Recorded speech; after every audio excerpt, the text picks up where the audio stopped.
Welcome to our audience and welcome to the FSO Industry Insights podcast series for financial services professionals. I'm your host, Joe Rossi from Turtle Bay Advisory Services. Our intent here is to provide our client and partner network in 2022 with a number of discussions about a number of topics relevant to both the industry and to our professions. And we're going to pick about 12 subjects over the next 12 months to discuss with industry professionals. Today, we're tackling MSPs. MSPs in the IT cybersecurity communities. And with me is Noam Morginstin from Exigence and Chris Loehr from Solis Security. Now CFC Response, part of the CFC underwriters.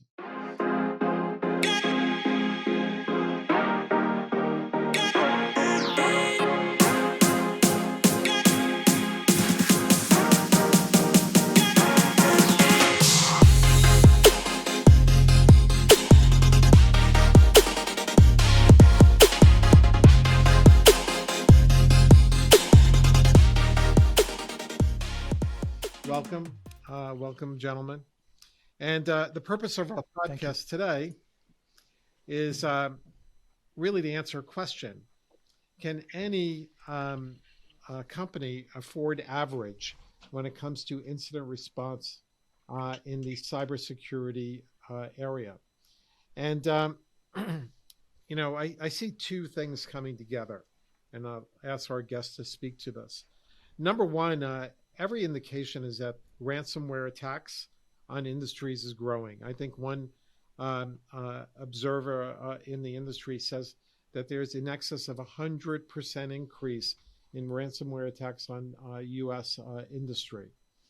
On top of that, we see a confluence of problems for industry to tackle. Not only is the number of incidents and the severity of the incidents growing, regulation is requiring companies to respond in a more effective manner. A Ransomware Disclosure Act, it dictates that significant breaches have to be reported within 48 hours. Now, having said that, it seems easy enough, but it's not. Sometimes a breach is not discovered for, again, some indications in the industry says over 200 days in which there's an exposure before an incident is discovered. Now, I'll speak from my own experience. If you were around for 9/11, getting everyone, not just within your organization, but your external partners on the same page to respond to an emergency was quite a chore. In my own experience, it relied on personal contacts throughout the industry to get anyone on the same page. So, again, I asked a question, and Chris, I'm gonna toss this over to you. Incidents are growing. What are you seeing from an MSP point of view, from a managed service provider point of view? Are these incidents in severity and numbers growing? Yeah, I mean, it's a great question, Joe, and I think you have to kind of take it from a review when we started really seeing the surge of incidents, about 3 years ago. And back then the incidents were fairly simple in nature. Let's just take probably one of the most common attacks, a ransomware attack. That was strictly what it was. I mean, the attackers got in, they locked their files, and they asked for money. Then they figured out they needed to delete backups.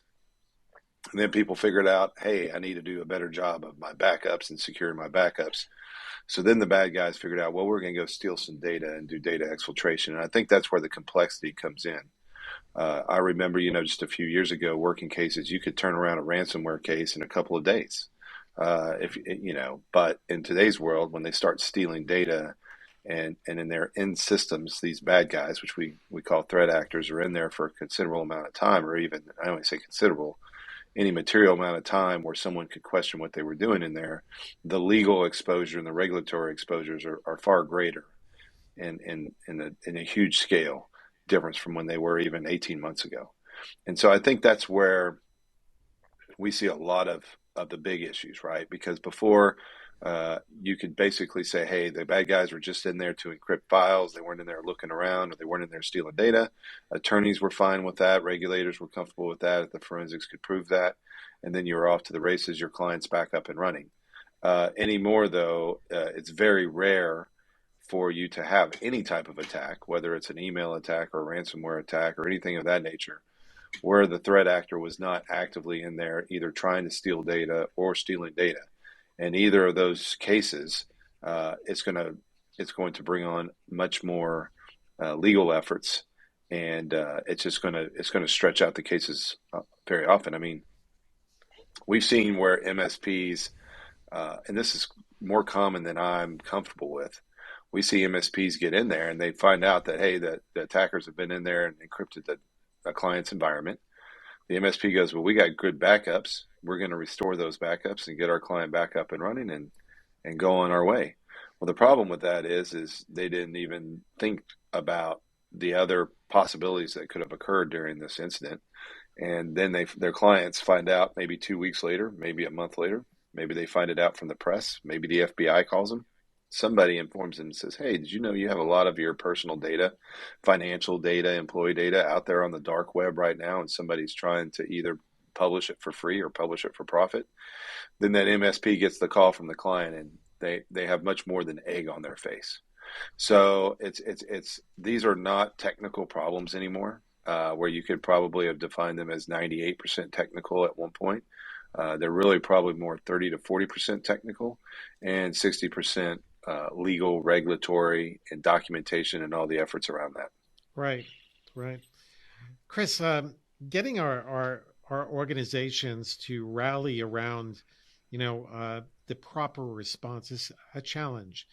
And I've often said that while companies can outsource, the services of IT operations to managed services, they never actually outsource their responsibilities, right?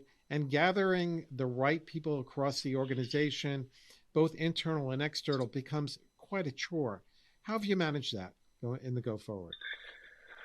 Yeah, no, it's another great question. So really the mindset is different, and people need to realize that when you're in an incident situation, uh, the people that might be calling the shots on a normal day may be different than the people in an incident situation. I mean, you have to take emotions into account right away. You have to make sure people have strong heads on their shoulders, and they're willing to sit there and make quick decisions, but informed decisions. And typically, those decisions should be made according to some agreed upon plan that happened in the past that was agreed upon throughout the levels in the organization.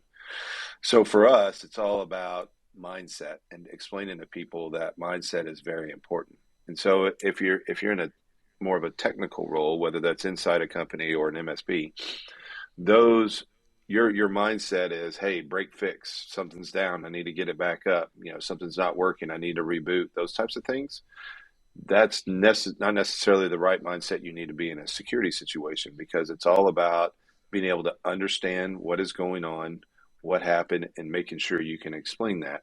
And so that's where you really have to have a very rigid, basically a rigid set of processes. I hate to use that term, but I'll just use that term here. But you have to have a rigid structure around how you're going to handle incidents, and people know what to do, what platform and tools to use during an incident, how to communicate, who needs to communicate, who needs to know the details, who doesn't need to know the details, all the communication that needs to happen inside the organization, any communication needs to happen outside the organization, what third parties that are going to be involved, and you know how to get in contact with them quickly, and you know all that, how those workings are. You don't want to figure that out the moment you've discovered something's going on. You want to have you want to have that all planned out ahead of time and work through that. And that's why you can't unfortunately use a poor man's effort around this. You gotta have a mature set of standards, and you gotta have some mature tools right there at your disposal that you can use to make sure all these moving places go smoothly. Because if one piece goes sideways or awry in an incident, it can cause more business interruption loss. It can cause you can cause some legal risks that you weren't factoring in the first place, and just a lot of heartache for everybody involved. All right, Chris, I want to stay on that point because our industry is recognizing the importance of managing an incident response, whether it is cyber related or otherwise, in a timely and effective manner. NIST, in fact, recommends in the publication that I picked up from CISA, it recommends that key vendors such as MSPs in organizations, incident response, business continuity, and other contingency planning are included in organizations' training. I mean, if you're seeing this around the organization, a recognition more generally, and the reason why I pointed out is that it seems to me if organizations ignore, proper planning, thorough planning, they're exposing themselves to, in fact, legal and maybe even insurance risk. So I'd like you to comment on that. Yeah, so I would say in the larger organizations and those that have more internalized IT, internalized compliance, internalized security, and even to an extent internalized legal, that this is the case. We're starting to see some focus in the SMB space, but not where we want it to be. The insurance industry is somewhat forcing that, right? So when you're applying for a cybersecurity insurance policy, as an example, that's one of the questions that's typically going to be asked. I mean, do you have a plan? How do how's that plan created? Is that plan tested? And is that plan just purely technical, or does it include the other facets of the organization? And so I think that's where it matters most. I mean, in a lot of SMBs, they don't have the governance structure that you see in large organizations with, audit committees or IT committees or boards of directors. So getting a business with one owner or two owners or three owners on that same page is taking a little bit more working, but it's necessary. You're exactly right. I mean, it's even more necessary with an SMB, where most MSPs play, because a larger organization can sustain more downtime, more outage. They have just deeper pockets to handle those types of situations, and typically they have deeper insurance policies than the SMB. And an SMB, you could be down a day, a couple of days, or you could have to go through a compliance or legal effort as a result of an incident that could literally break your company very quickly. And so people just don't recognize that. But what we are seeing is, like a couple of years ago, the attitude was, it will never happen to me. I'm too small. They don't care about me. Mm-hmm. But now you're starting to see enough people through networking and other methods start to communicate with one another. And so now we're starting to see more interest in people saying, hey, this happened to my accountant, or this happened to my neighbor, or this happened to my brother or brother-in-law, whatever the case may be. And now they're starting to get more serious about these things. And you're right, start to be more focused. And you're right, they have to start, and they have to be advocated at the top of the organization on down. Right. If it's not, it's just not going to be treated with the respect that it deserves.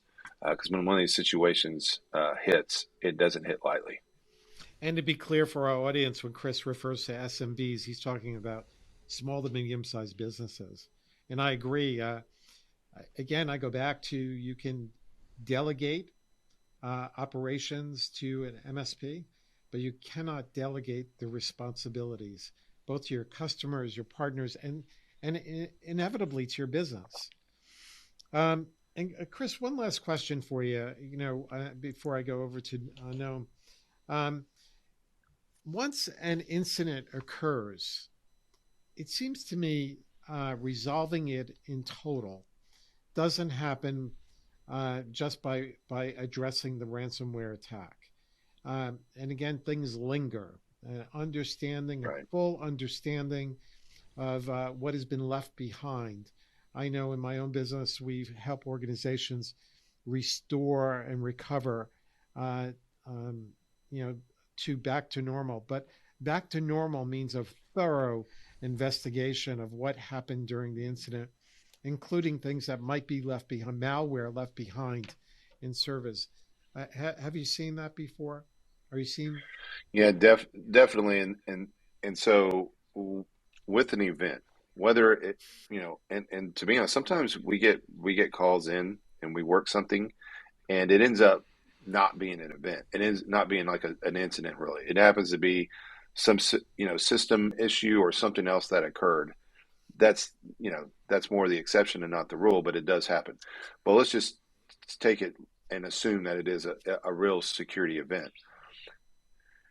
There is a comprehensive process, and again, not to repeat myself on the technical side of things, but it's much more than the technical side. So being able to gather the right information at the beginning and throughout the event, and obviously to be able to wrap it all together with some type of forensics assessment or forensics analysis in a report when required is the most important thing, because what drags these things out the most is the legal and regulatory stuff, right?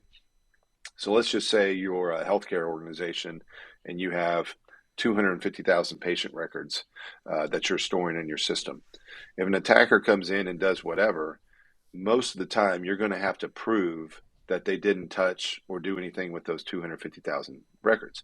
If you don't have the forensic evidence available to prove that, then most of the time legally it's going to be assumed that they did, because you can't prove they didn't. So that's something a little bit unique about healthcare, but we're starting to see that kind of resonate in other Right. industries as well. So having that forensics data available and making sure it doesn't get destroyed, making sure it doesn't get, tampered with, making sure people aren't moving stuff around and doing things when they're not supposed to be able to get and support the attorneys involved that are representing you, so they can ensure that you're doing the things that you need to do legally and that you don't have to do things above and beyond. And I'll tell you, in today's world, especially with remote employees, that's an easy example to pick on, because a lot of people in COVID times have figured out, hey, we're going to use remote employees. People are going to move around. That's going to be kind of the normal going forward. We're going to be much more flexible, whether or not they need to be in the office or not. Well, think about this: as if 3 years ago your employees were all based in the area that you're located in, then the laws, if their data was compromised, only the laws of that particular state would apply. But if you start to hire remotely and let employees kind of move around at will, and the employee data gets compromised, well, now you have state regulations that apply, state laws and regulations that apply to wherever those employees are that were impacted, right? Same thing goes with customer data. And it's different. There's nothing consistent from state to state to state. So you can only imagine your as that gets more as that gets more pushed out, more states are involved on whatever you're doing, business or employees or whatever. It becomes more complicated. It just adds things, and that's one thing people don't think about. They're like, hey, we're going to expand to California as an example. Well, California is a good example of having very good and pretty well black and white compliance around this type of stuff. So most people, when they expand out there, they don't think about those risks, and they should. Same thing in New York, where you're at. I mean, in New York, especially in your financial services, you better darn well be aware of what goes on in New York, or you're going to be in for a big shock. If you encounter some type of cyber attack, you're going to have lots of back and forth calls, lots of questions and stuff that you never thought you would have to answer are going to come up. And so that's why it's really important. So what we found when we first started doing this was trying to all those moving pieces and notes here and scraps there and emails to this person, emails over here. It was just a nightmare.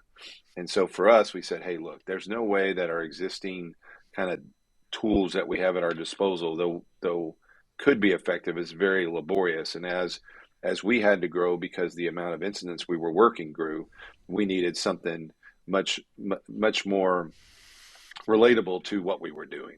And so that's when we decided and brought Noam and Exigence in, is because we needed a place that we could kind of start to kind of collect all that information, store that information in a single pane of glass, and then have, no timelines and events are right there in front of everybody that's involved in the event. And so therefore people aren't, trying to figure out emails and dealing with the 1,000 problems you can have with emails and all sorts of other things. And the other nice thing about that is it's in one place. People can see what people are saying. If there's a misunderstanding, somebody can get that clarified right away. So it was really, really important for us, and it's been a huge time saver, but it's been a huge stress reliever, if anything, around this type of stuff, because we're able to be more certain and sure about the things that we're doing when we're working an event than we were before with more of a scattered approach. Chris, you gave us the perfect segue to Noam. It seems like you guys have collaborated well, and you have an answer. You have at least one solution that addresses these issues of disparate, disjointed communications during a serious event. So with that, Noam, I'm going to hand it over to you. Tell us all about this. What's the secret sauce? Sure. First, thank you, Chris. We've been working together for a while, and I appreciate everything you have to say.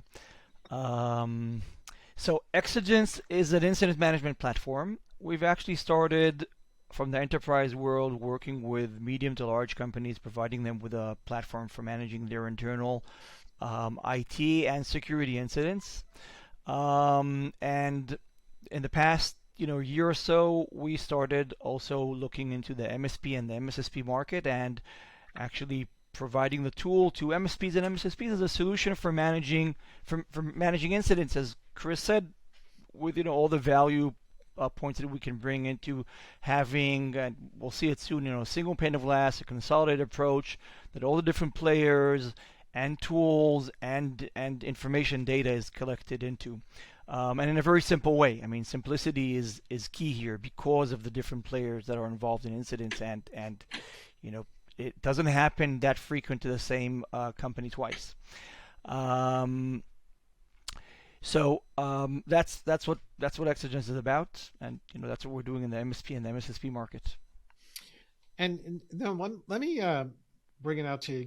Can you give us an example of where the effectiveness of bringing together the disparate parts of an organization, both internal and external, have addressed a very particular problem? Sure. First, let's relate to two phases, and Chris also spoke about that. So the first phase is actually being prepared.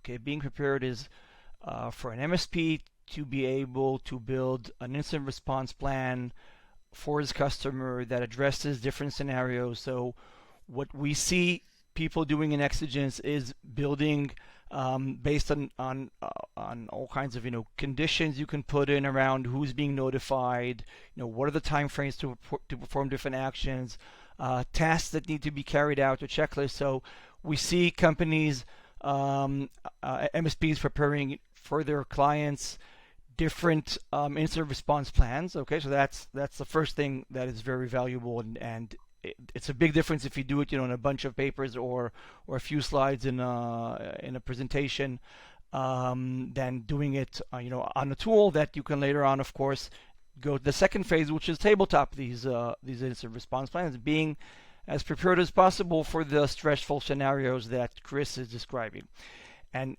then, of course, the other use of the tool would be an incident is started, incident is detected, customer reports an incident, or as the MSP, you are able to, through maybe the monitoring tools, to detect something.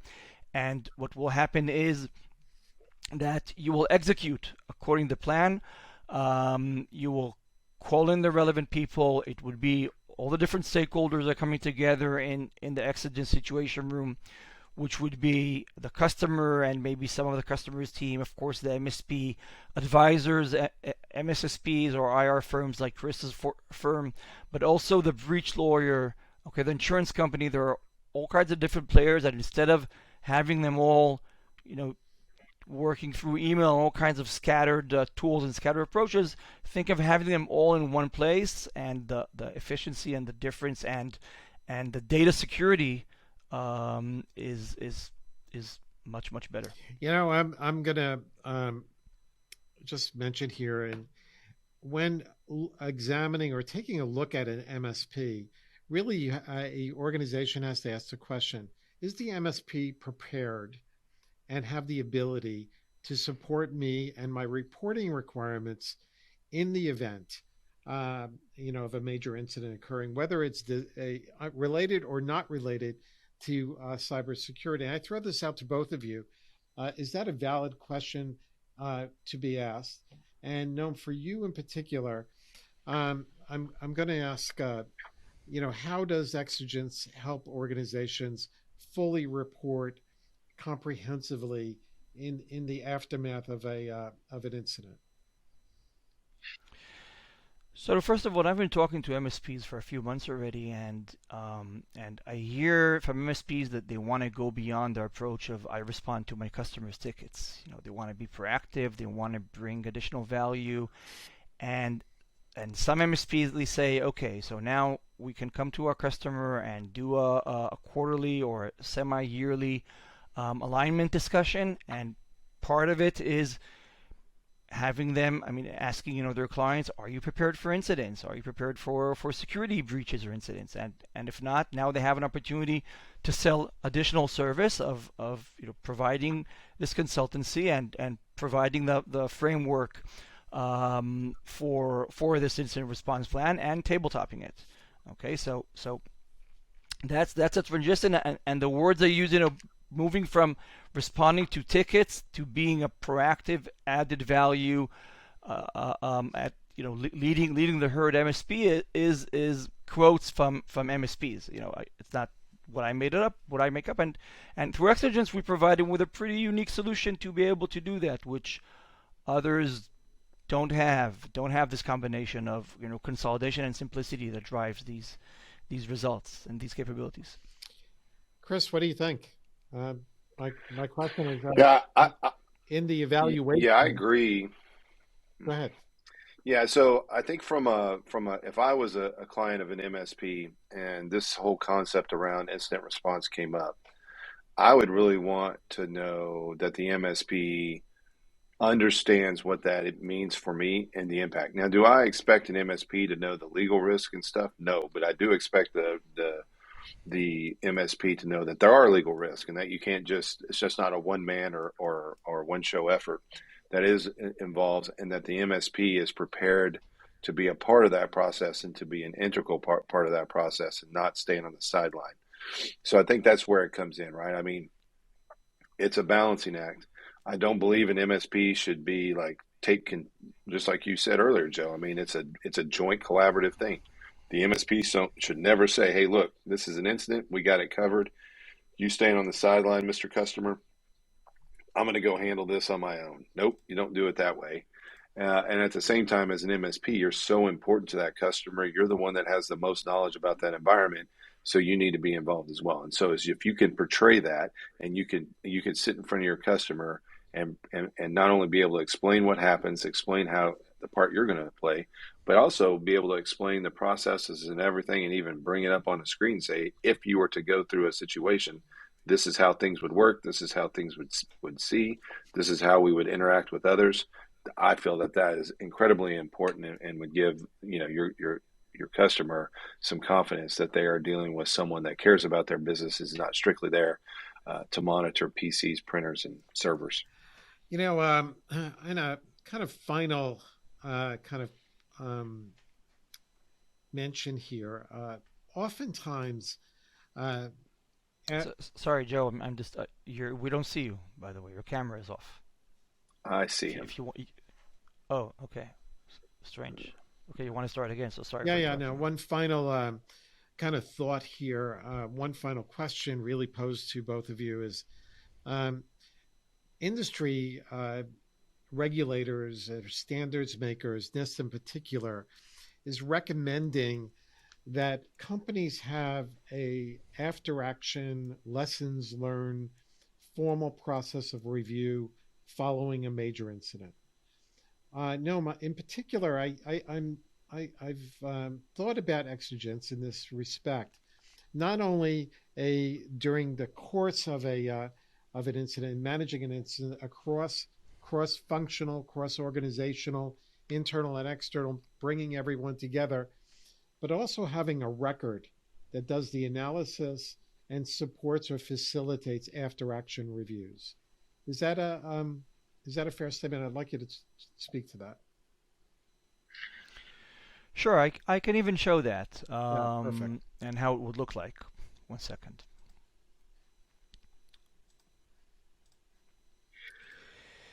So this is the exigent situation room, okay, and I want to explain the value during the incident and of course how it translates also for after the incident. So first of all, you can see that in the situation room there are a few components here. There is the team that is divided to different players with different roles. Some of them have specific roles in the incident, like the security lead, who's in charge of customer communication, maybe the breach lawyer, okay?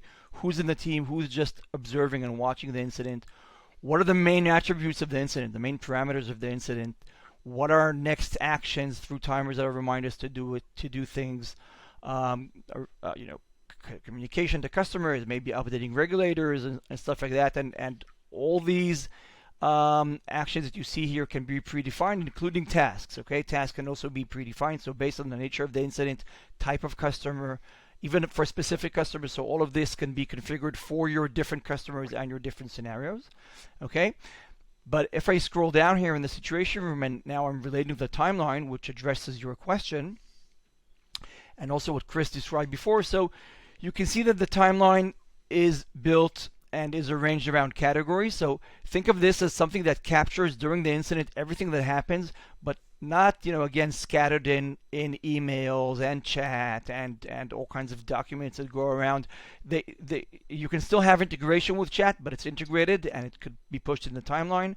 Okay, emails can come into the timeline. Of course, updates are pushed out of Exigence and are also reported in the timeline. So bottom line, everything, the timeline is the heart of the system, the heart of the incident, and everything that you do in the platform, automatically, manually, okay, or integration that we have, will come into the timeline, enables you first to quickly understand what's going on during the incident. By the way, limited to what you're supposed to see, okay, so different players can see or not see specific categories in the timeline.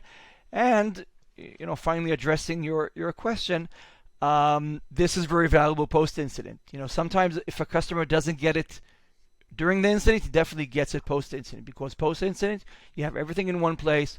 What happened exactly, you can quickly filter out and focus on specific areas that are interesting for you to investigate, and it makes it much more easy to investigate, to learn, but sometimes even more important to be able to show, to your insurance company or whoever you need to report to.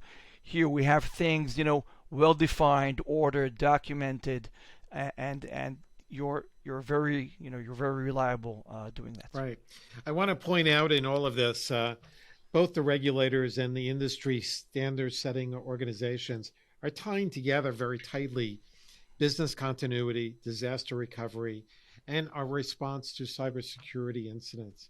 And no matter what that incident might be, how it might be related, the notion of recovery and after action reviews and diagnostics in terms of what happened are kind of critical.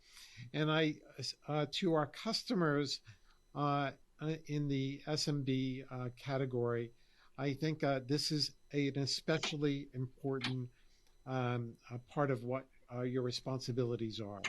And that, as Chris mentioned, big organizations have the advantage of size and diversity of skill sets to address this properly. It's not necessarily the case. And you may be inappropriately relying on your MSP to provide all of those services when some of it resides appropriately with your organization. That brings us to the end of our podcast. I want to thank our speakers. Chris, you've been great. Noam, always fantastic to work with you. For our audience, we are scheduling or planning for a second podcast series in February. Episode 2 will be the evolution of quantum computing and its role in cryptography implementation. Our speaker is Louis Stahl, a subject matter expert working with Turtle Bay. And I look forward to hearing from all of you and we'll be publishing this on the turtlebayadvisoryservices.com website and other social media capabilities. Again, I want to thank our speakers. You guys have been great.